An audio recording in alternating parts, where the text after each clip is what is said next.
If you're collaborating with a team, keeping conversations organized is just as important as managing tasks.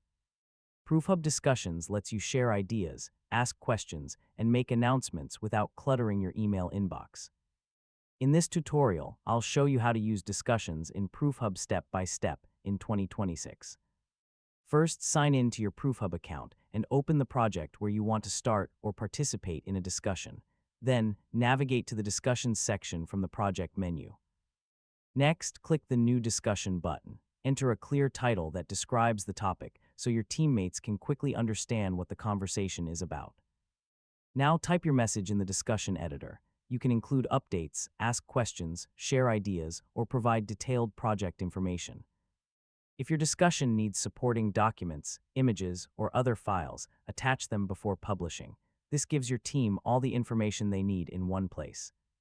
Once your message is ready, click the Publish or Post button. Your discussion will become visible to project members with the appropriate permissions.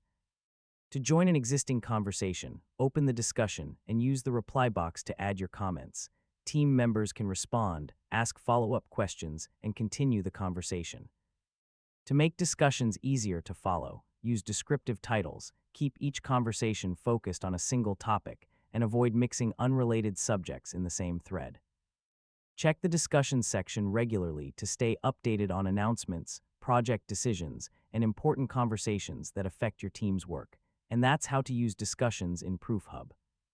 Yeah, keeping your team conversations organized in one place makes collaboration smoother and helps everyone stay informed. Thanks for watching, and I'll see you in the next guide.